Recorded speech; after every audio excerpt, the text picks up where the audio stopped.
Hi welcome to Chandra maths.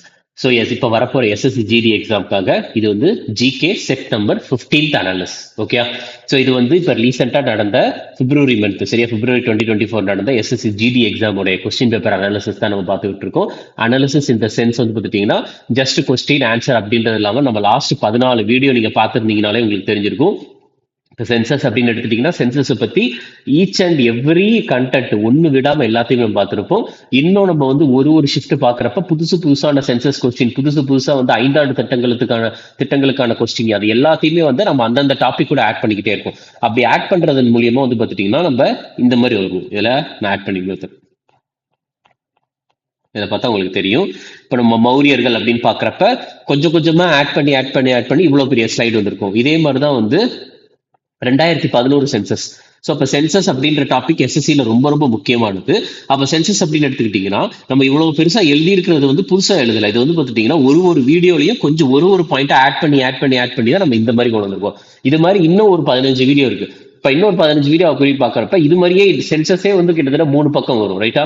நம்ம ஒரே நேரத்தில் வந்து எல்லா 3 பக்கத்தையும் எழுதுறதுக்கு ஒரு வீடியோலையும் 2 பாயிண்ட்டை ஆட் பண்ணுறப்போ வந்து திரும்ப ரிவைஸ் பண்ணுற மாதிரியே தான் இருக்கும், சரியா? சரி, இப்போ நம்ம ஃபர்ஸ்ட் கொஸ்டினுக்கு போயிடலாம். ஸோ இதில் வந்து ஃபர்ஸ்ட் கொஸ்டின்ல என்ன கேட்குறாங்கன்னா, எந்த ஸ்டேட்டோடைய கவர்மெண்ட், சரியா, எந்த மாநிலத்துடைய அரசு வந்து பார்த்துட்டிங்கன்னா கிட்டத்தட்ட வந்து ஒரு 47,000 குடும்பங்களுக்கு வந்து வீடு கட்டி கொடுக்கறதா சொல்லியிருக்கிறாங்க. எந்த திட்டத்திற்கு கீழே அப்படின்னா முக்கிய மந்திரி கிராமின் ஆவாஸ் நியாய யோஜனா, சரியா? முக்கிய மந்திரி கிராமின் ஆவாஸ் நியாய யோஜனாவிற்கு கீழே எந்த மாநில அரசு வந்து அவங்க வந்து அந்த மாநிலத்தில் இருக்கிற கிராமங்கள்ல இருக்கிறவங்களுக்கு வந்து கிட்டத்தட்ட ஒரு 47,000 வீடுகள் வந்து கட்டி கொடுக்கறதா சொல்லியிருக்காங்கன்னா அதுக்கான ஆன்சர் வந்து சத்தீஸ்கர், சரியா? இதுக்கான ஆன்சர் சத்தீஸ்கர். திட்டம் என்னன்னா முக்கிய மந்திரி கிராமின் ஆவாஸ் யோஜனா. ஸோ இப்போ இதே மாதிரி வந்து பார்த்துட்டீங்கன்னா பிரதான் மந்திரி ஆவாஸ் யோஜனாவும் இருக்கு. இதே மாதிரி தான் வந்து பார்த்துட்டீங்கன்னா பிரதான் மந்திரி ஆவாஸ் யோஜனா 2 இருக்கு. ஓகே, அப்புறம் ஒண்ணு வந்து பிரதான் மந்திரி ஆவாஸ் யோஜனா கிராமின், சரியா, கிராமத்திற்காக. ஆவாஸ் யோஜனா தெரிஞ்சுக்கோங்க. இந்த ஆவாஸ் யோஜனா அப்படின்னு வந்துட்டாலே அது என்ன அப்படின்னா வீடு கட்டி கொடுக்கறது தான். ஹவுசிங் ஃபார் ஆல், எல்லாருக்குமே வீடு கட்டி கொடுக்கறது, ரைட்டா? அதே மாதிரி இன்னொன்னு இருக்கு. என்னன்னு அப்படின்னு பார்த்துட்டீங்கன்னா பிரதான் மந்திரி ஆவாஸ் யோஜனா அர்பன் சிட்டி சைட்ல இருக்கிறவங்களுக்கு, ரைட்டா? ஸோ இந்த பிரதான் மந்திரி ஆவாஸ் யோஜனா கிராமின், அதாவது ரூரல் அப்படின்னு வச்சுக்கோங்க, கிராமத்துக்கு. ஸோ இது எப்போ லான்ச் பண்ணாங்கன்னா ஏப்ரல் 1, 2016 வந்து கொண்டு வந்தாங்க. ஏப்ரல் 1, 2016. இது எந்த அமைச்சகத்துக்கு கூட சேர்ந்தது அப்படின்னா ministry of rural development. Ministry MO அப்படின்னா மினிஸ்ட்ரி ஆஃப், எந்த அமைச்சகம்? Ministry of rural development.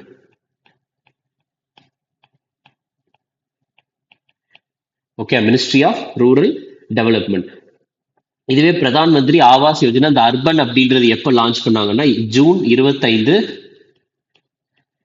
2015. June 25, 2015 launch பண்ணாங்க, ரைட்டா? இது வந்து எந்த அமைச்சகத்துக்கு கீழே வருதுன்னா ministry of housing and urban affairs கீழே. Ministry of housing and urban affairs and urban affairs கீழே. ஓகே, இந்த 2 திட்டமுமே வந்து பார்த்துட்டீங்கன்னா ரொம்ப முக்கியமானது. ஓகே, அடுத்த கேள்வி எதை பத்தி கேட்டிருக்காங்கன்னா ஸ்போர்ட்ஸ் ரிலேட்டடா கேட்டிருக்காங்க. நம்ம போன ஷிஃப்ட்ல என்ன கேட்டிருக்காங்க? ஸோ 2010 வந்து இந்தியாவில் காமன்வெல்த் கேம்ஸ் நடக்கிறப்ப வந்து அது எங்க நடந்துச்சு இந்தியாவில் அப்படின்னு கேட்கறாங்க. இதுல என்ன கேட்டிருக்காங்க? காமன்வெல்த் கேம் வந்து ஃபர்ஸ்ட் எங்க நடந்துச்சு அப்படின்றது கேட்டிருக்காங்க, சரியா? ஸோ அப்போ வந்து பார்த்துட்டீங்கன்னா காமன்வெல்த் அப்படின்ற டாபிக் வந்து முக்கியமா இருக்குது, ரைட்டா? ஸோ காமன்வெல்த் அப்படின்ற நாடுகளை பொறுத்த வரைக்கும் இதில் எழுதுறேன். காமன்வெல்த் அப்படின்னு இருக்குதுல்ல, இந்த காமன்வெல்த். ஸோ காமன்வெல்த்தை பொறுத்த வரைக்கும் டோட்டலா வந்து எத்தனை நாடுகள் வந்து காமன்வெல்த்ல இருக்காங்க அப்படின்னா 72 நாடுகள், சரியா? 72 நாடுகள். அதுல வந்து இந்த காமன்வெல்த் நாடுகள் கூட சேர்ந்தது, அதாவது இந்த காமன்வெல்த் கேம்ஸ்ல வந்து டோட்டலா எத்தனை நாடுகள் கலந்துக்குவாங்க அப்படின்னு பார்த்துட்டீங்கன்னா 72 நாடுகள் கலந்துக்குவாங்க இந்த கேம்ஸ்ல. அதுல எத்தனை நாடுகள் காமன்வெல்த் கண்ட்ரிஸ், காமன்வெல்த் நேஷன் அப்படின்ற ஒரு குழு இருக்கு, அந்த அசோசியேஷன் கூட சேர்ந்ததுன்னா 54 நாடுகள், ரைட்டா? அது போக வந்து பார்த்துட்டீங்கன்னா 18 நாடுகள் கலந்துக்குவாங்க. ஓகே, நம்ம ஆட் பண்ணோம் அப்படின்னா 72 வரும். ஸோ இந்த 54மே வந்து காமன்வெல்த் நாடுகள், CW அப்படின்னு போடுற காமன்வெல்த் நாடுகள். காமன்வெல்த் நாடுகள் அப்படின்னா பிரிட்டிஷ் இருக்குல்ல, பிரிட்டன், லண்டன் இருக்க, அதாவது யுனைடெட் கிங்டம் அப்படின்னு சொல்லுவாங்கல்ல. ஸோ அந்த பிரிட்டன் கூட சேர்ந்த நாடுகள், ரைட்டா? பிரிட்டன் கூட சேர்ந்த நாடுகள் அப்படின்னா பிரிட்டன் வந்து ஒரு 100 வருஷம் 150 வருஷத்துக்கு முன்னாடி அவங்க வந்து ஆட்சி செஞ்சிருப்பாங்க. ஸோ அந்த மாதிரி நாடுகள் எல்லாமே ஒன்றா இணைந்து ஒரு அசோசியேஷன் மாதிரி ஃபார்ம் பண்ணியிருப்பாங்க. இந்தியா வந்து காமன்வெல்த் கூட சேர்ந்ததா அப்படின்னு கேட்டா, இந்தியா வந்து காமன்வெல்த்தோட ஒரு பார்ட் தான், காமன்வெல்த்தோட மெம்பர் தான் இந்தியா, ரைட்டா? ஸோ அதுவுமே தெரிஞ்சுக்கணும். இந்த 18 நாடுகள் காமன்வெல்த் அல்லாத நாடுகள், ஓகே? சரி, அதையுமே வந்து தெரிஞ்சுக்கணும். அதுக்கப்புறம் வந்து இந்த Commonwealth games, first Commonwealth game வந்து எப்பொழுது நடந்துச்சுன்னா 1930 நடந்துச்சு. நம்ம போன வீடியோலயே பார்த்தோம், 1930 நடந்துச்சு. அது போக வந்து ரொம்ப முக்கியமான ஒரு லைன் இருக்கு. ஸோ காமன்வெல்த் அப்படின்ற ஒரு கேமை பொறுத்த வரைக்கும் எப்பவுமே காமன்வெல்த் அப்படின்னாலே என்னன்னா பிரிட்டிஷ் தான், அதாவது இந்த யுனைடெட் கிங்டம் சைடு தான், ரைட்டா? அப்போ வந்து இந்த காமன்வெல்த் கேம் எங்க நடக்கும்? யுனைடெட் கிங்டம் சைடு தான் நடக்கும். ஆனா ரெண்டே ரெண்டு, அதாவது யூரோப் சைடு, மெயினா வந்து பார்த்துட்டீங்கன்னா யூரோப் சைடு. ஆனா ஒரு ரெண்டு தடவை தான் வந்து பார்த்துட்டீங்கன்னா ஏசியால நடந்திருக்கு. அது ரொம்ப ரொம்ப முக்கியம். ஸோ 2 times, 2 தடவை வந்து பார்த்துட்டீங்கன்னா எங்க நடந்திருக்குன்னா ஏசியால நடந்திருக்கு, ஓகே? ஸோ அந்த 2 தடவை வந்து ஃபர்ஸ்ட் வந்து எப்பனா 1998, இரண்டாவது வந்து 2010. 1998 எங்க நடந்துச்சுன்னா கோலாலம்பூர்.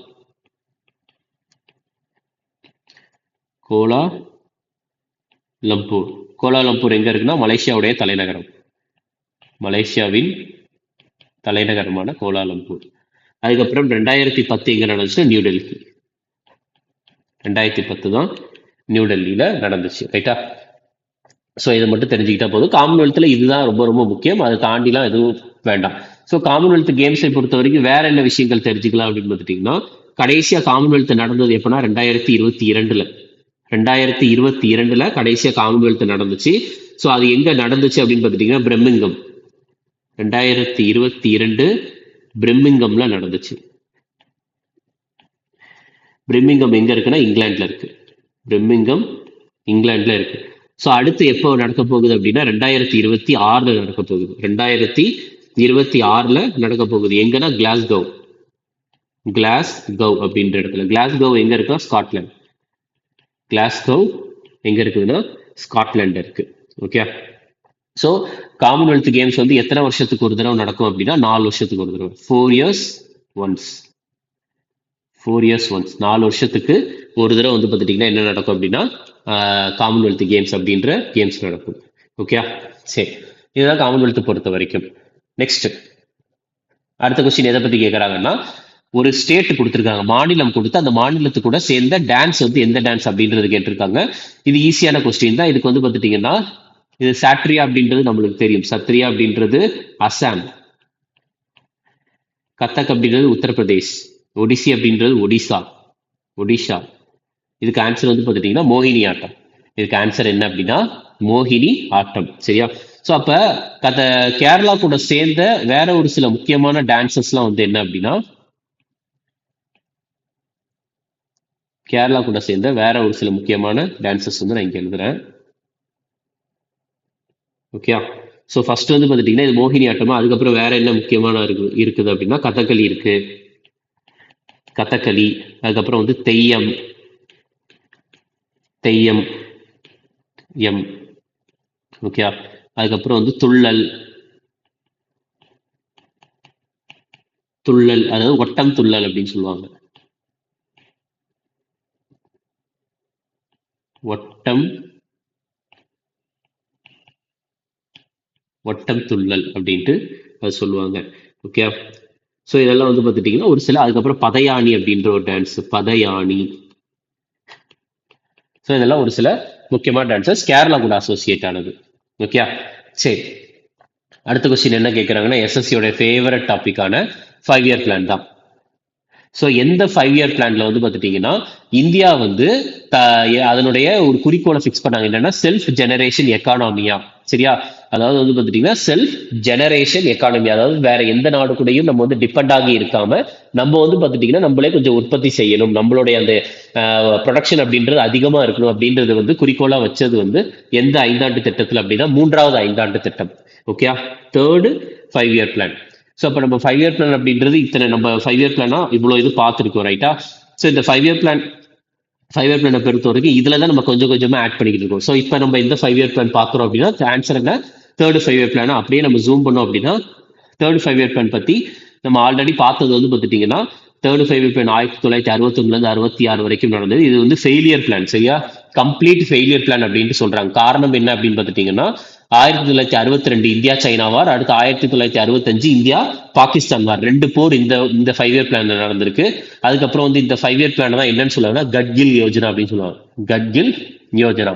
ஸோ அப்போ நம்ம இதுலயே அப்படியே எழுதிடுவோமா, இதுலயே நம்ம போட்டோம் அப்படின்னா இதுல என்ன சொல்றாங்க, இதுலயே வந்து இந்த தேர்டு 5 இயர் பிளானை வந்து self reliant and self generating economy India வந்து ஒரு குறிக்கோள் வச்சாங்க. என்ன குறிக்கோள் அப்படின்றது வந்து பார்த்துட்டீங்கன்னா நம்ம வந்து செல்ஃப் ரிலையன்ட்னா இந்தியாவை நம்பிதான் இருக்கு அப்படின்ற மாதிரி, செல்ஃப் ரிலையன்ட் அப்படின்ற ஒரு குறிக்கோளையும் மற்றும் செல்ஃப் ஜெனரேட்டிங் எக்கானமி நமக்கு தேவையான இதை வந்து நம்மளே ஜெனரேட் பண்ணிக்கணும், நம்மளே உற்பத்தி பண்ணிக்கணும் அப்படின்ற மாதிரி, செல்ஃப் ஜெனரேட்டிங் எக்கானமி அப்படின்ற ஒரு குறிக்கோளை வைத்தது வந்து எந்த 5 ஆண்டு திட்டத்தில் அப்படின்னா 3வது 5 ஆண்டு திட்டம். ஓகே, இதை மட்டும் தெரிஞ்சு வச்சுக்கோங்க. அதுக்கப்புறம் வந்து பார்த்துட்டீங்கன்னா இந்த 3வது 5 ஆண்டு திட்டம் அப்போ வந்து பிரதம மந்திரியாக இருந்தது, சரியா, பிரதம மந்திரியாக இருந்தது யாருன்னா Jawaharlal Nehru. Okay, so first 5 year plan வந்து என்னன்னு சொல்லுவாங்கன்னா ஹரோல்டு டோமர் மாடல் அப்படின்ட்டு சொல்லுவாங்க. அதுக்கப்புறம் வந்து செகண்ட் 5 இயர் பிளான் வந்து மஹலனோபிஸ் பிளான் அப்படின்னு சொல்லுவாங்க.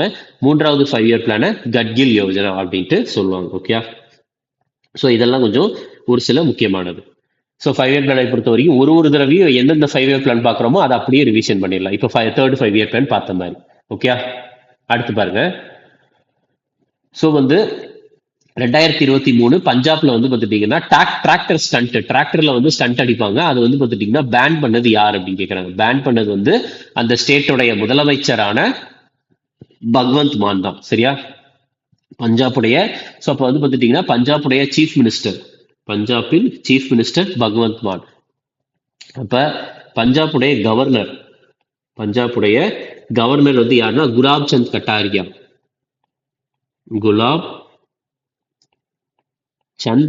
கட்டாரியா. ஓகே, பஞ்சாபுடைய கேபிட்டல் வந்து பார்த்துட்டீங்கன்னா சண்டிகர்.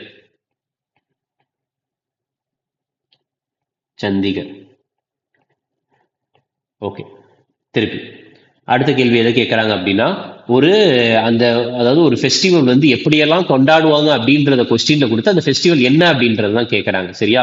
ஸோ ஒரு ரிலிஜியஸ் ஈவெண்ட், ஒரு மத திருவிழா, சரியா, மதத்திற்காக ஒரு திருவிழா.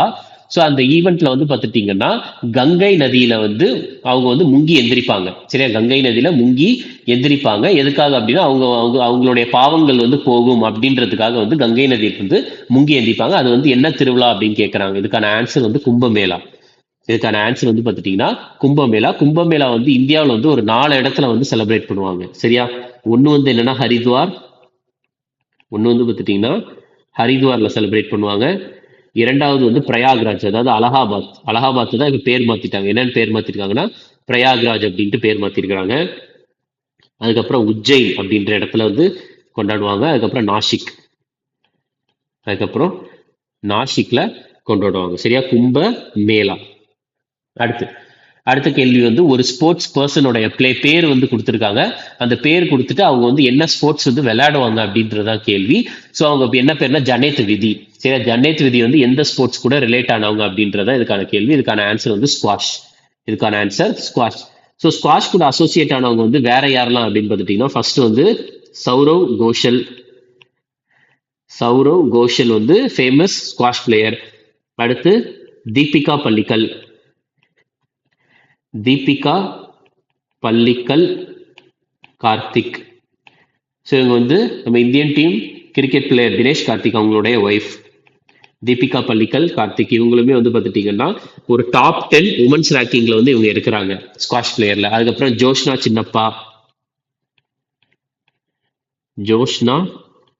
சின்னப்பா, அடுத்து ஜன்னேத் விதி இவங்க. அதுக்கப்புறம் வந்து பார்த்துட்டீங்கன்னா இதுல எழுதிடுறேன் ஜன்னேத் விதி. அடுத்து ஹரிந்தர் பால் சந்து,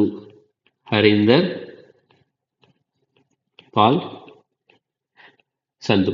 இவங்க 5 பேர் மட்டும் ஞாபகம் வச்சுக்கோங்க போதும். சரியா? இந்த 5 பேருடைய பேர் மட்டும் ஞாபகம் வச்சுக்கோங்க. ஸ்குவாஷ் அப்படின்னா இவங்க 5 பேர் மட்டும் போதுமானது. ரைட்டா? சரி. அடுத்த கேள்வி என்ன கேட்கறாங்கன்னா, அசோகர் வந்து மௌரிய அரசர்னு எல்லாருக்கும் தெரியும். அவர் எந்த மதத்தை பின்பற்றினார் அப்படின்றது கேள்வி.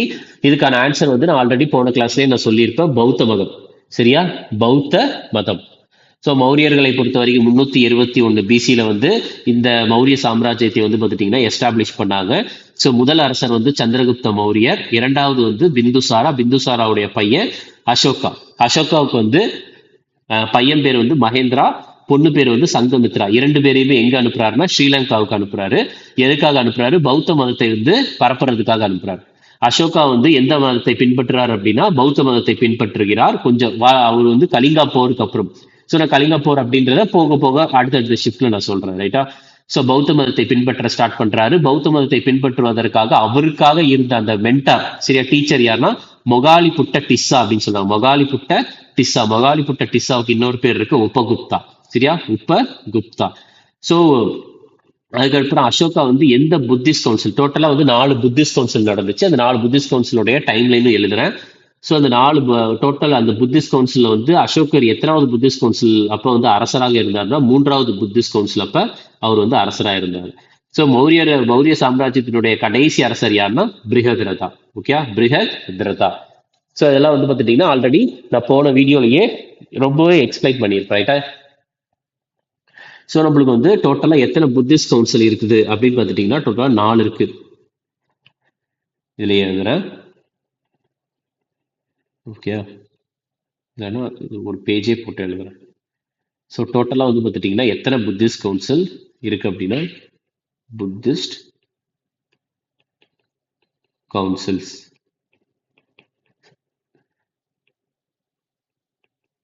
ஓகே, ஸோ டோட்டலா எத்தனை புத்திஸ்ட் கவுன்சில்னா 4 Buddhist council. First, second, third, fourth. So நான் இந்த வீடியோவில் வந்து நான் டைம் லைனும் எந்த பிளேஸில் நடந்துச்சு அப்படின்றது மட்டும் எழுதுறேன். டைம் லைன் வந்து பார்த்துட்டீங்கன்னா 483 பிசி. சரியா? பிசினா பிஃபோர் கிரைஸ்ட், கிரைஸ்ட் பிறப்பதற்கு முன்பு. அடுத்து 383 பிசி. அடுத்து 250 பிசி.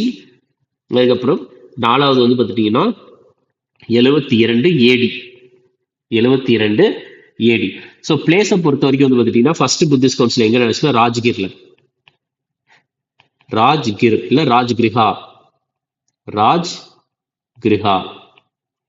அடுத்து 2வது புத்திஸ்ட் கவுன்சில் வந்து வைஷாலி. வைஷாலி. 3வது புத்திஸ்ட் கவுன்சில் வந்து பாட்டாளிபுத்ரா. பாட்டாளிபுத்ரா. 4வது புத்திஸ்ட் கவுன்சில் காஷ்மீர் இல்ல குந்தல்வன், காஷ்மீர். குந்தல்வன்ல நடந்துச்சு. குந்தல்வன் எங்க இருக்குதுன்னா காஷ்மீர்ல இருக்கு. ஓகே, ஸோ இதை மட்டும் ஞாபகம் வச்சுக்கோங்க. ஸோ அடுத்தடுத்து நம்ம வேற வேற விஷயங்கள் வரப்போ வந்து அந்த இதில் பார்த்துடலாம். ஸோ இப்போ நம்ம இந்த இதில் என்ன பார்த்தோம்? 3வது புத்திஸ்ட் கவுன்சில் அப்போ அரசராக இருந்தது யாருன்னா அசோகர் அப்படின்னு பார்த்தோமா? ஸோ அதை நம்ம இப்படி எழுதிடலாம், அசோகர் அப்படின்ட்டு இதில் போடலாம். ஓகேயா? ஸோ இந்த மாதிரி ஒரு கொஸ்டினுக்கும் புதுசாக புத்திஸ்ட் கவுன்சில் ரிலேட்டடாக வந்தால் இந்த ஸ்லைடை வந்து நம்ம அப்படியே ரிவிஷன் மாதிரி வைக்கிற மாதிரி பார்த்துடலாம். ஓகே, அடுத்த கேள்வி என்ன கேட்டிருக்காங்கன்னா, சர்தார் வல்லபாய் பட்டேல் அவர்கள் வந்து இந்தியன் நேஷனல் காங்கிரஸ்ல வந்து எந்த வருஷம் வந்து பிரசிடென்டா வந்து பதவி வகித்தார் அப்படின்றதுதான் இதனுடைய கேள்வி. சரியா? 1931 அப்ப. சரியா? 1931 என்ன செஷன் அப்படின்னா கராச்சின்னு. 1931 என்ன செஷன்னா கராச்சி செஷன். சரி, இந்தியன் நேஷனல் காங்கிரஸ் பொறுத்த வரைக்கும் அது வந்து ரொம்ப முக்கியமான டாபிக். ரைட்டா? இந்தியன் நேஷனல் காங்கிரஸ், ஐஎன்சி அப்படின்னு போடுறேன். இது வந்து ரொம்பவே முக்கியமான டாபிக் தான். ஸோ ஏன் அப்படின்னு பார்த்துட்டீங்கன்னா நிறைய கொஸ்டின் இதுல இருந்து கேட்கறதுக்கான வாய்ப்புகள் இருக்கு. ஸோ இந்தியன் நேஷனல் காங்கிரஸ் பொறுத்த வரைக்கும் ஃபர்ஸ்ட் உமன் பிரசிடென்ட் எப்ப அப்படின்னா 1917 வந்து செலக்ட் ஆனாங்க. யாருன்னா ஃபர்ஸ்ட் உமன் பிரசிடென்ட் வந்து யாருன்னா ஆனி பெசன்ட்.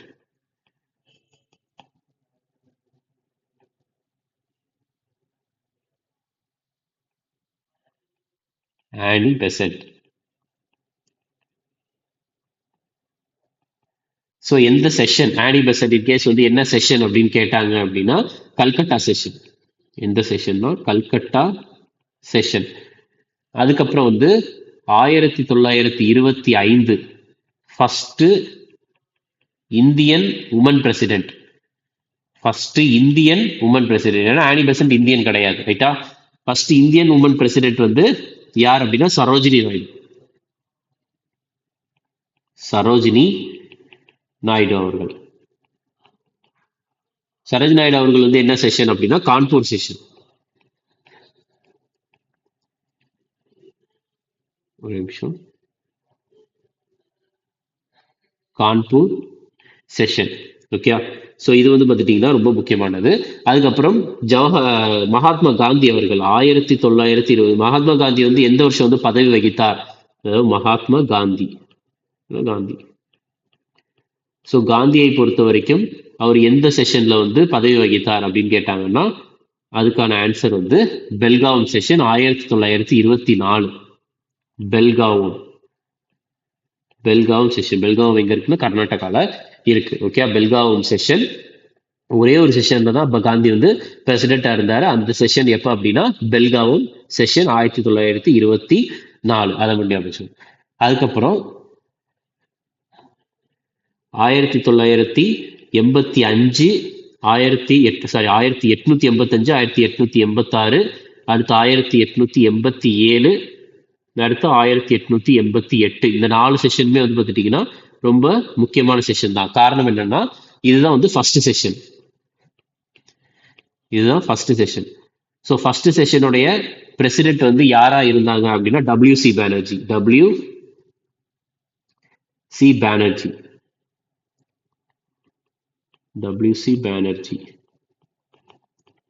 இதுதான் வந்து பார்த்துட்டா ஃபர்ஸ்ட் செஷன். அது போக வந்து இவர் தான் ஃபர்ஸ்ட் பிரசிடென்ட், ரைட்டா? ஃபர்ஸ்ட் செஷனுடைய first president. So first session வந்து பார்த்துட்டீங்கன்னா எங்க நடந்துச்சுன்னா பாம்பேல நடந்துச்சு. ஓகே, பாம்பே. அடுத்து அதுக்கப்புறம் வந்து பார்த்துட்டீங்கன்னா மெட்ராஸ் செஷன். அதுக்கு அடுத்து வந்து கல்கட்டா செஷன். நெக்ஸ்ட் வந்து என்னன்னா Calcutta session.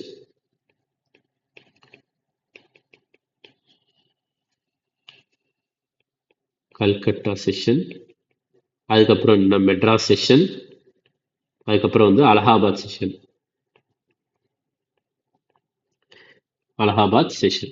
So Calcutta session பொறுத்த வரைக்கும் கல்கட்டா செஷனுடைய பிரசிடென்ட் வந்து ஒரு நிமிஷம்.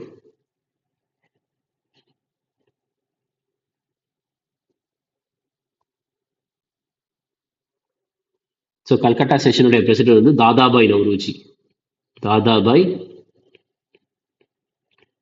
நவ்ரூஜி.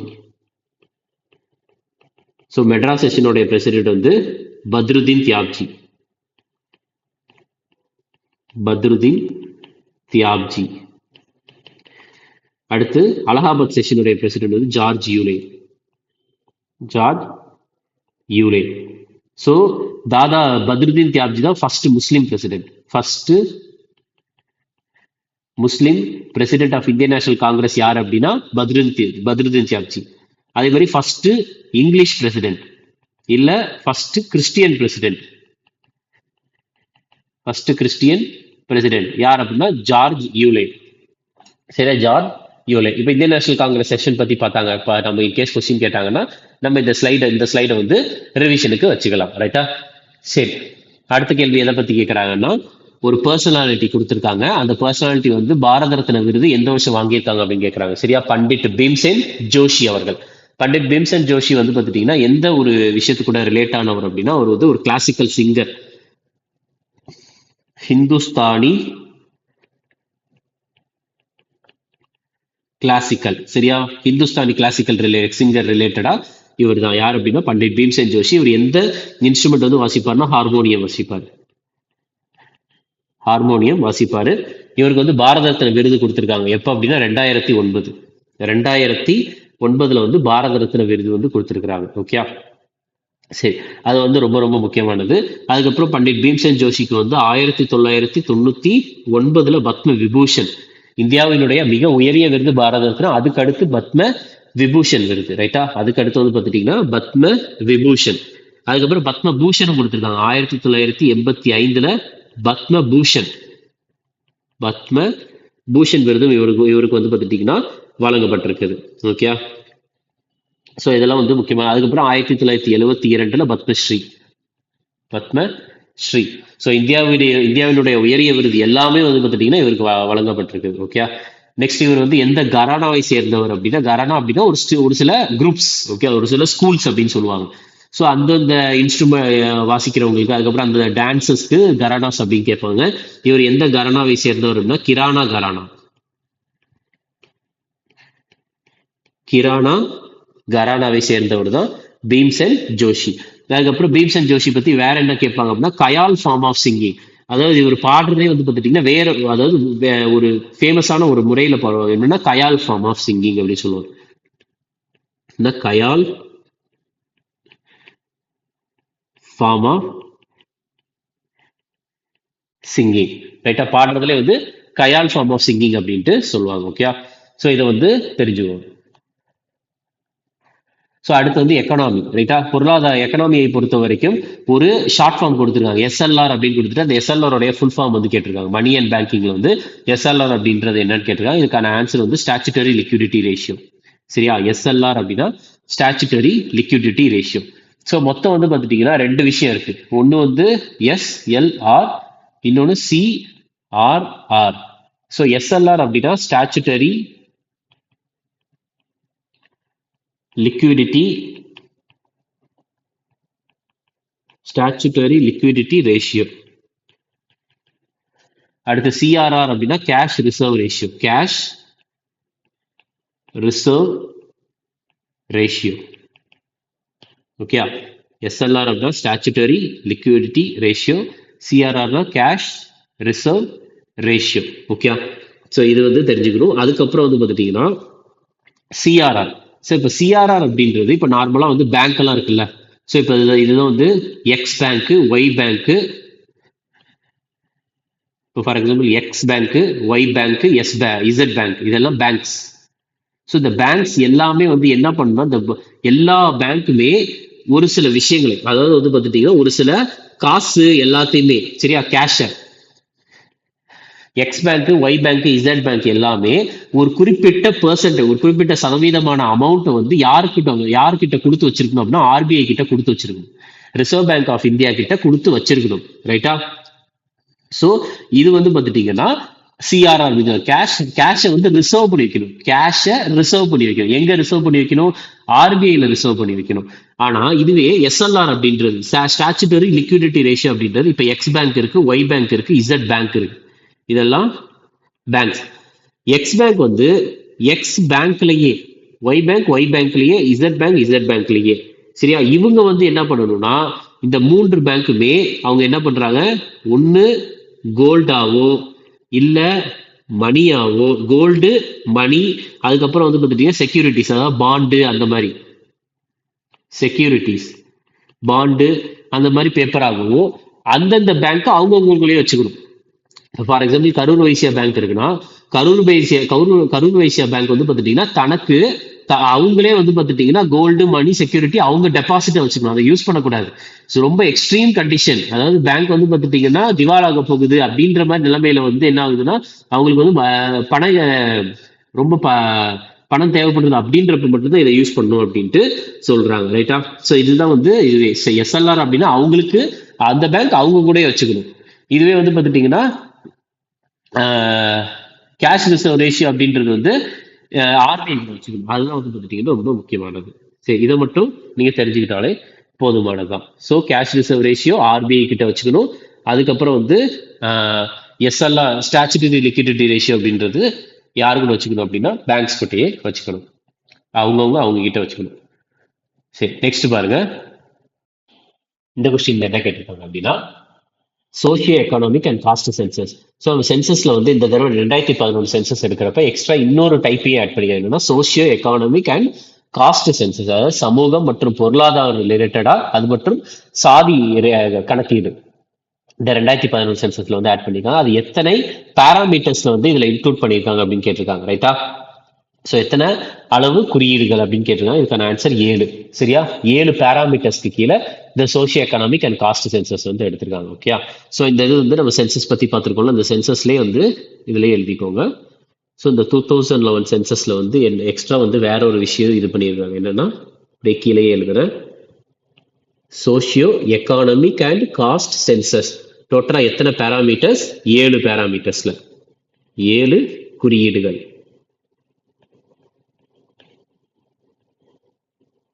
7 பேராமீட்டர்ஸ். ஸோ இந்த மாதிரி தான் வந்து பார்த்துட்டிங்கன்னா நம்ம ஒரு கொஸ்டினுக்குமே இந்த மாதிரி அந்தந்த ஸ்லைடை போட்டு நம்ம என்ன பண்ணுறோம் அப்படின்னா எக்ஸ்ட்ரா அந்தந்த கொஸ்டின் கேட்டிருக்க மாதிரி ஆட் பண்ணிக்கிட்டே இருக்கிறோம், ரைட்டா? ஸோ 2011 சென்சஸ் பொறுத்த வரைக்கும் registrar general and census commissioner யாருன்னா சிஎம் சந்திரமௌரி அவர்கள். Census socio economic and caste census எத்தனை பேராமீட்டர்ஸ்ல எடுக்கப்பட்டதுன்னா 7 குறியீடுகள். 2011 சென்சஸ் வந்து 15வது சென்சஸ் 1881 அப்படின்னு பாக்குறப்ப, ஏன்னா இங்க பார்த்துருந்தாலே தெரியும் ஃபர்ஸ்ட் நான் சின்க்ரோனைஸ்டு சென்சஸ், ரைட்டா? ஃபர்ஸ்ட் நான் சின்க்ரோனைஸ்டு சென்சஸ் அப்படின்றது வந்து இந்தியாவில் வந்து ஒரே இடத்த ஃபுல்லா எடுக்காம வேற வேற இடத்துல வந்து அப்ப அங்கங்க எடுத்திருக்கிறாங்க, ரைட்டா? எப்ப 1872ல. ஸோ அப்போ வந்து வைஸ்ராயா இருந்தது மாயோ. அதுக்கடுத்து 1881 தான் வந்து பார்த்துட்டிங்கன்னா சின்க்ரோனைஸ்டா எடுத்திருக்காங்க, ஒரே லெவல்ல எடுத்திருக்கிறாங்க. ஸோ அப்போ வந்து பார்த்துட்டிங்கன்னா ரிப்பன். ஸோ 1881 கம்பேர் பண்றப்ப அது 15வது சென்சஸ். சுதந்திரம் நம்ம இந்தியா சுதந்திரம் வாங்கினதுக்கு அப்புறம் வந்து எடுக்கப்படுறதுல வந்து எத்தனாவது சென்சஸ் அப்படின்றது 7வது சென்சஸ், ரைட்டா? எத்தனாவதுனா சுதந்திரம்க்கு அப்புறம் வந்து எத்தனாவது சென்சஸ்? 2011 அப்படின்றது 7வது சென்சஸ். ஸோ இந்தியாவை பொறுத்த வரைக்கும் செக்ஸ் ரேஷியோ, அதாவது 1000 ஆண்களுக்கு எத்தனை பெண்கள் அப்படின்னா 940. ஒரு சதுர கிலோமீட்டர்ல வந்து எத்தனை மக்கள் ஆவரேஜா இருக்காங்கன்னா 382. எழுத பிடிக்க தெரிஞ்சவங்க 74.04. அதுல ஆண்கள் 82.14, பெண்கள் வந்து 65.46. So population growth rate 2001 compare பண்றப்ப 2011 10 வருஷத்துல இந்தியாவின் மக்கள் தொகை 17.7% உயர்ந்திருக்குது, ரைட்டா? ஸோ இதுதான் வந்து முக்கியமானது. நம்ம ஒரு தடவையும் சென்சஸ் பத்தி கேட்கிறப்ப இந்த மாதிரி ஆட் பண்ண ஒரு மூணு பக்கம் வந்துருச்சுன்னா அதுல இருந்து மட்டும்தான் இதுக்கப்புறம் நீங்க எந்த எக்ஸாம் எழுதினாலும் சரி, அது ஜிடியா இருக்கட்டும், சிஜிஎல்லா இருக்கட்டும், சிஹெச்எஸ்எல்லா இருக்கட்டும், டிஎன்பிஎஸ்சி குரூப் 1 குரூப் 2 அந்த எக்ஸாம் ஆகட்டும், ரயில்வேஸ் எக்ஸாம் ஆகட்டும், எல்லாமே இதுல இருந்து தான் வரும், ரைட்டா? நெக்ஸ்ட் அடுத்த கேள்வி பாருங்க. அடுத்த கொஸ்டின் எதை பத்தி கேட்டிருக்காங்கன்னா கான்ஸ்டிடியூவன்ட் அசம்பிளி பத்தி கேட்டிருக்காங்க. ஸோ கான்ஸ்டியூண்ட் அசம்பிளில வந்து பிரசிடென்டா அப்பாயிண்ட் ஆனது வந்து யார் அப்படின்றது கேள்வி. இதுக்கான ஆன்சர் வந்து ராஜேந்திர பிரசாத் அவர்கள், சரியா? ராஜேந்திர பிரசாத். ஸோ இப்போ நம்ம கான்ஸ்டியூண்ட் அசம்பிளி பத்தி ஒரு சில பாயிண்ட் வந்து நம்ம பார்த்துடலாம். ஒரு நிமிஷம் பாருங்க. கான்ஸ்டிடியூவன்ட் அசம்பிளி வந்து எதுக்காக உருவாக்கப்பட்டதுன்னா இந்தியாவிற்குன்ட்டு ஒரு அரசியலமைப்பை வந்து கான்ஸ்டிடியூஷன் அப்படின்ற ஒன்று உருவாக்கணும் அப்படின்றதுக்காக போடப்பட்டது தான் இந்த அசம்பிளி, சரியா? Constituent assembly. இந்த கான்ஸ்டிடியூவன்ட் அசம்பிளி வந்து எப்போ வந்து ஃபார்ம் பண்ணாங்க? கான்ஸ்டிடியூவன்ட் அசம்பிளி வந்து எப்போ வந்து எஸ்டாப்ளிஷ் பண்ணாங்கன்னா டிசம்பர் 6 1946 வந்து எஸ்டாப்ளிஷ் பண்ணாங்க, ரைட்டா? ஸோ கான்ஸ்டிடியூவன்ட் அசம்பிளியோடைய ஃபர்ஸ்ட் மீட்டிங் வந்து எப்பொழுது நடந்துச்சுன்னா டிசம்பர் 9 1946 ஃபர்ஸ்ட் மீட்டிங் நடந்துச்சு. அந்த ஃபர்ஸ்ட் மீட்டிங்ல வந்து டெம்பரரி பிரசிடென்டா ஃபர்ஸ்ட் மீட்டிங்ல வந்து பார்த்துட்டீங்கன்னா டெம்பரரி பிரசிடென்டா வந்து செலக்ட் ஆனது யாருன்னா சச்சிதானந்த சின்ஹா. யார் அப்படின்னா சச்சிதானந்த சின்ஹா. ஸோ இவர் வந்து எந்த முறைப்படி தேர்ந்தெடுத்தாங்க அப்படின்னா பிரெஞ்சு முறைப்படி, பிரெஞ்சு பிராக்டிஸ். அது என்ன பிராக்டிஸ் அப்படின்னா அந்த மீட்டிங், ஏன்னா ஃபர்ஸ்ட் மீட்டிங்ல வந்து யார் பிரசிடென்டா இருக்குன்னு தெரியல, உடனே வயசானவர் வந்து ரொம்ப ஓல்டஸ்ட் மெம்பரை வந்து பிரசிடென்டா டெம்பரரி பிரசிடென்டா ஆக்குனாங்க, சரியா? அதுக்கப்புறம் வந்து பார்த்துட்டீங்கன்னா 2வது மீட்டிங் நடக்குது, செகண்ட் மீட்டிங் வந்து எப்போ நடக்குது அப்படின்னா டிசம்பர் 11 நடக்குது. டிசம்பர் 11 1946. ஸோ அதுல வந்து பார்த்துட்டீங்கன்னா பெர்மனண்டா ஒரு பிரசிடென்ட்டை தேர்ந்தெடுக்கிறாங்க. பெர்மனண்டா ஒரு பிரசிடென்ட், அவர் பேர் தான் வந்து பார்த்துட்டீங்கன்னா பெர்மனண்டா ஒரு பிரசிடென்ட். ஸோ அவர் தான் வந்து யாருன்னா ராஜேந்திர பிரசாத் அவர்கள். ராஜேந்திர பிரசாத். அது போக வந்து 2 வைஸ் பிரசிடென்ட்டை தேர்ந்தெடுக்கிறாங்க. 2 விபினா வைஸ் பிரசிடென்ட். 2 வைஸ் பிரசிடென்ட்ஸை வந்து தேர்ந்தெடுக்கிறாங்க. ஸோ அவங்களுடைய பெயர் வந்து பார்த்துட்டீங்கன்னா HC. Mukherjee vice presidents. Okay, HC. Mukherjee. இன்னொன்று வி.டி. கிருஷ்ணமாச்சாரி.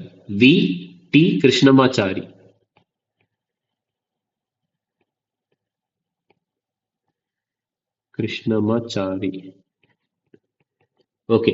அதுக்கப்புறம் வந்து பார்த்துட்டீங்கன்னா கான்ஸ்டியூண்ட் அசம்பிளியை பொறுத்த வரைக்கும் இந்த சைடு நான் எழுதுறேன்.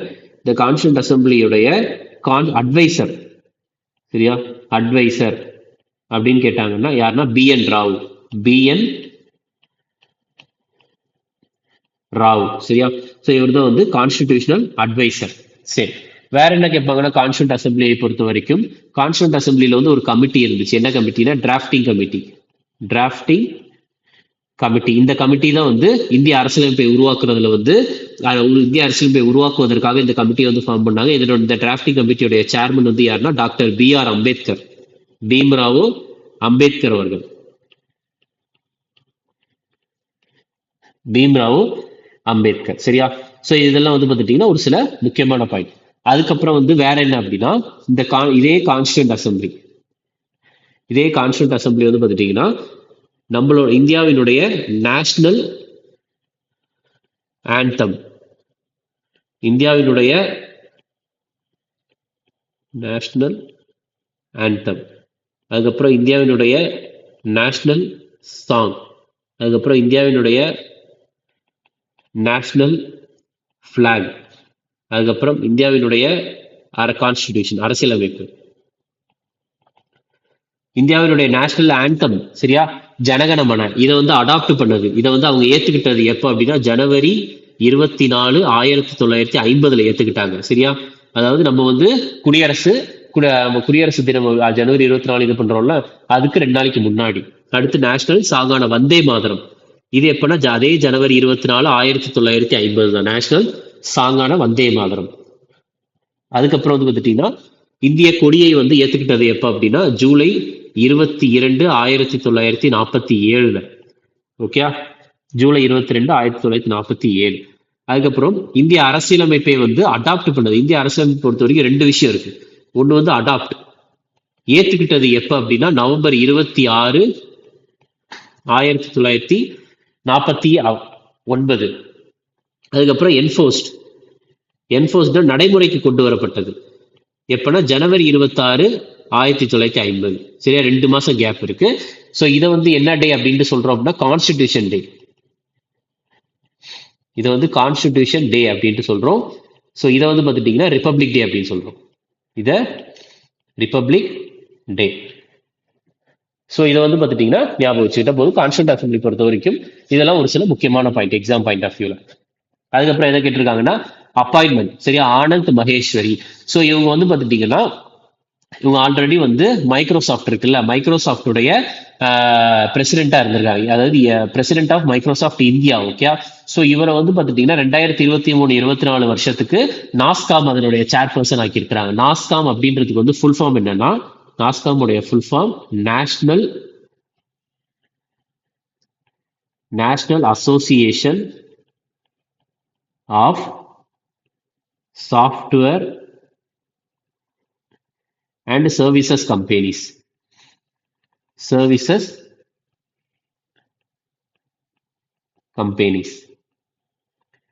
Okay, NASSCOM.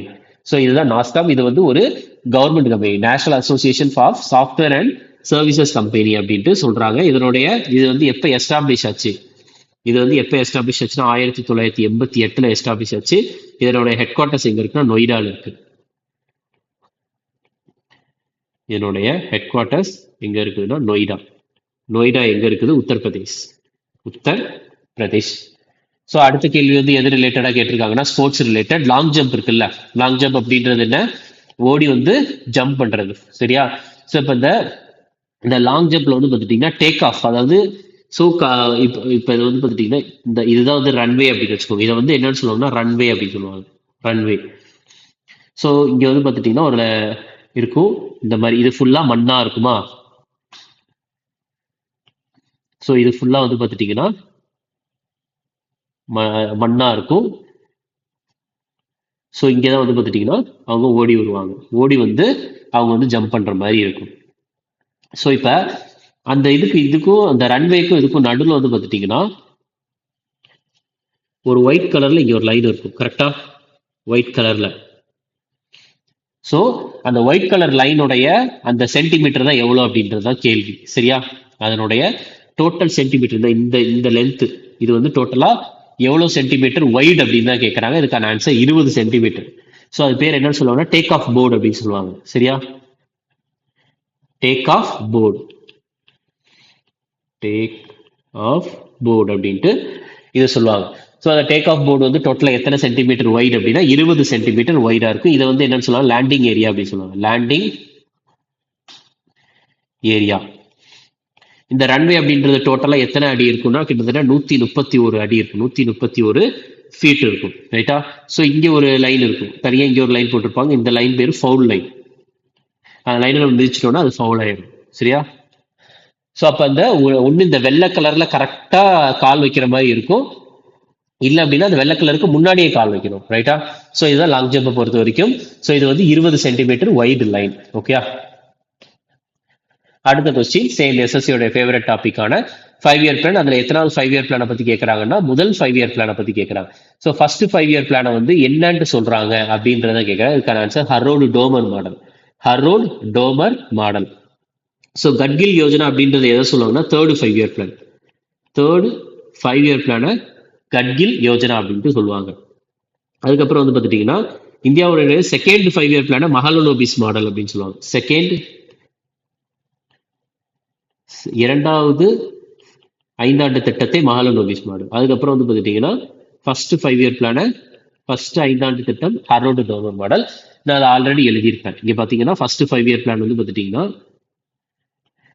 ஃபர்ஸ்ட் ஐந்தாண்டு திட்டம் ஹரோல்டு டோமர் மாடல், இரண்டாவது ஐந்தாண்டு திட்டம் மஹலனோபிஸ் மாடல், அதுக்கப்புறம் மூன்றாவது ஐந்தாண்டு திட்டத்தை கட்கில் யோஜனா அப்படின்ட்டு சொல்லுவாங்க அப்படின்னு நம்ம ஆல்ரெடி பார்த்துருக்கோம். ஓகே. அடுத்த கேள்வி பாருங்க. இது எது ரிலேட்டடா கேட்டிருக்காங்கன்னா 2011 சென்சஸ். ஸோ சென்சஸும் 5 இயர் பிளானும் மாறி மாறி வந்துகிட்டே இருக்கு. ஓகே. ஸோ 2011 சென்சஸ் படி வந்து பார்த்துட்டீங்கன்னா எந்த யூனியன் பிரதேசத்துல வந்து அதிகமான பாப்புலேஷன் டென்சிட்டி, சரியா, மக்கள் தொகை அப்படின்றது, மக்கள் தொகையின் அடர்த்தி அப்படின்றது எந்த யூனியன் பிரதேசத்துல வந்து அதிகமாக இருந்திருக்குது அப்படின்றத கேள்வி. இதுக்கான ஆன்சர் வந்து டெல்லி.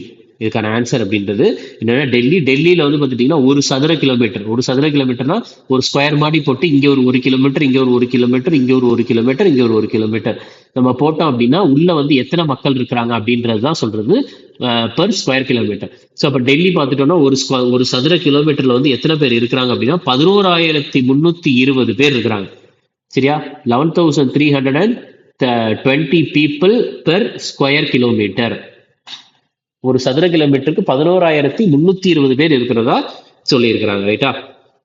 இதுவே வந்து அந்த பாப்புலேஷன் இந்த பாப்புலேஷன் டென்சிட்டி எந்த யூனியன் பிரதேசத்துல ரொம்ப கம்மியா இருக்குன்னா அந்தமான நிக்கோபார். எந்த யூனியன் பிரதேசம்னா கம்மியா இருக்கிறது அந்தமான நிக்கோபார். ஸோ அப்ப இதுலயே நம்ம எழுதிடுவோம். பாப்புலேஷன் டென்சிட்டி பொறுத்த வரைக்கும் நம்ம இப்படியே நோட்ஸ் எடுக்கலாம். ஸோ இப்படி பார்த்துட்டு யூனியன் பிரதேசங்கள். ஸோ யூனியன் பிரதேசங்களை பொறுத்த வரைக்கும் ஹெச் அப்படின்னா ஹையஸ்ட், எல்னா லோயஸ்ட். ஸோ ஹையஸ்ட் நம்ம எதில் பார்த்தோம்? ஹையஸ்ட் அப்படின்றது டெல்லி அப்படின்னு பார்த்தோமா? டெல்லி. லோயஸ்ட் இது Andaman and Nicobar. Andaman and Nicobar. So டெல்லியில் எவ்வளோ பார்த்தோம்? 11,320 அப்படின்னு பார்த்தோம். ஸோ இந்த மாதிரி தான் நம்மளுடைய நோட்ஸே இருக்கும். ஒரு கிளாஸ்லையுமே வந்து ஒரு கொஸ்டினை நம்ம அப்படியே இந்த ஷிஃப்ட்டுக்கு நம்ம இந்த ஸ்லைடுக்குள்ள இன்க்ளூட் பண்ணி கம்ப்ளீட்டா லாஸ்ட்ல ஒரு ரிவிஷன் மாதிரி விட போறோம். ரைட்டா? ஸோ நான் வந்து லாஸ்ட் வீடியோல சொன்ன மாதிரி தான் இதே ஸ்லைடு அப்படியே தமிழ் டிரான்ஸ்லேட்டோடயே உங்களுக்கு வந்து நான் கடைசி கிளாஸ் எடுக்கிறப்ப, அதாவது இப்போ சென்சஸ் அப்படின்றது வந்து ஒரு சென்சஸ் அப்படின்றது ஃபுல்லா நம்மளுக்கு கம்பைல் ஆனதுக்கு அப்புறம் 35-40 வீடியோ முடிச்சதுக்கு அப்புறம் கம்ப்ளீட்டா சென்சஸ் அப்படின்றதுக்கு நம்மளுக்கு ஒரு நோட்ஸ் இருக்கும்ல, அது அப்படியே இங்கிலீஷ் அண்ட் தமிழ் இங்கிலீஷும் அதுக்கப்புறம் தமிழ் டிரான்ஸ்லேட்டோட உங்களுக்கு பிடிஎஃப்பும் வந்துடும். கிளாஸும் அதுலயே நான் எடுத்துருவேன். ரைட்டா? அடுத்த கேள்வி. ஸோ அடுத்த கேள்வி வந்து பார்த்துட்டீங்கன்னா ஒரு திட்டத்தை, ஒரு அவார்டு பத்தி ரிலேட்டடா கேட்டிருக்காங்க. அதாவது நேஷனல் பால் பவன் அப்படின்ற ஒன்று இருக்கு. ஓகே? நேஷனல் பால் பவன். ஸோ அவங்க வந்து பார்த்துட்டீங்கன்னா சில்ட்ரனுக்காக, குழந்தைகள் வந்து ஒரு 4 மெயின் ஸ்ட்ரீம். அந்த 4 மெயின் ஸ்ட்ரீம் வந்து பார்த்துட்டீங்கன்னா என்னெல்லாம் அப்படின்னா 4 மெயின் ஸ்ட்ரீம்ஸ். அதாவது வந்து ஃபர்ஸ்ட் கிரியேட்டிவ் பெர்ஃபார்மன்ஸ். எல்லாமே கிரியேட்டிவ்ல தான் வரும். Creative performance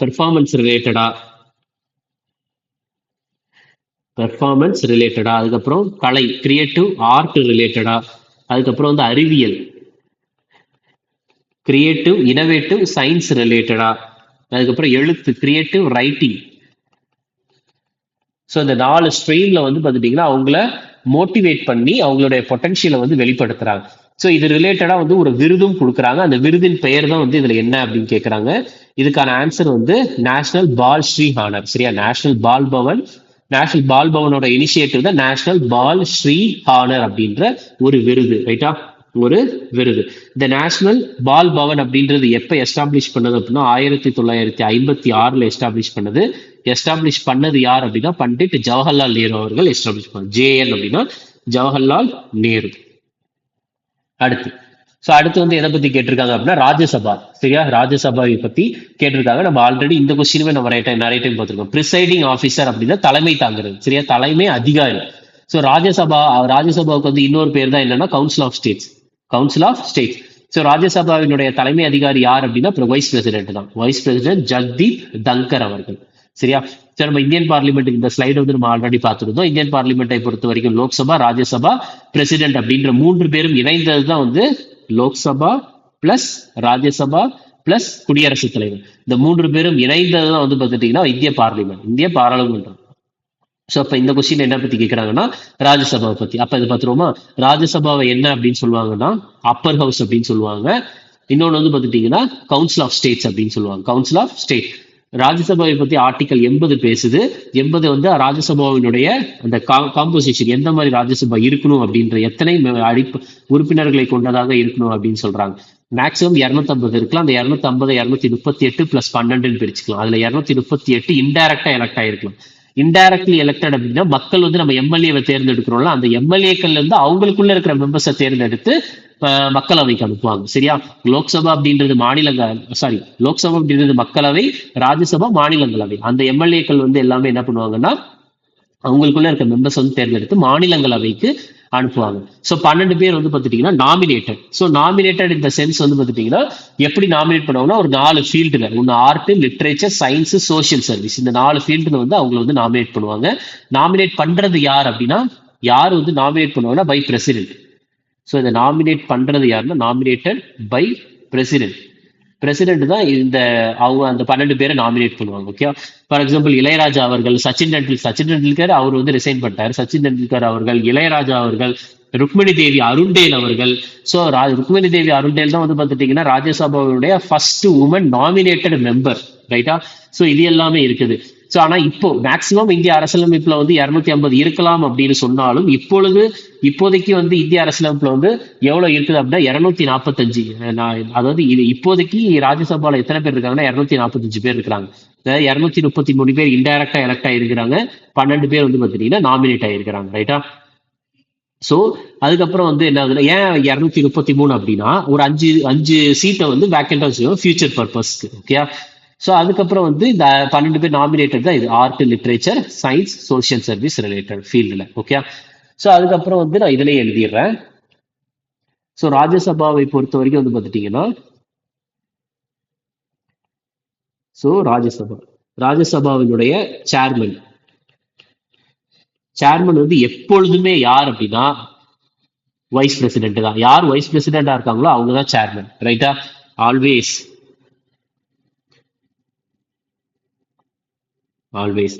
so wise president வந்து யாருன்னா இப்பொழுதைக்கு vice president Jagdeep Thangar.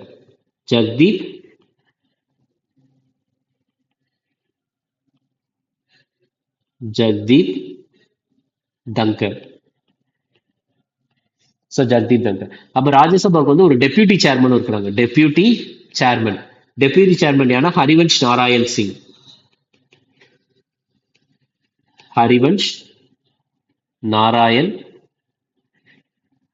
Singh. Okay, ராஜ்யசபாவை பொறுத்த வரைக்கும் இதெல்லாம் தெரிஞ்சுக்கோங்க.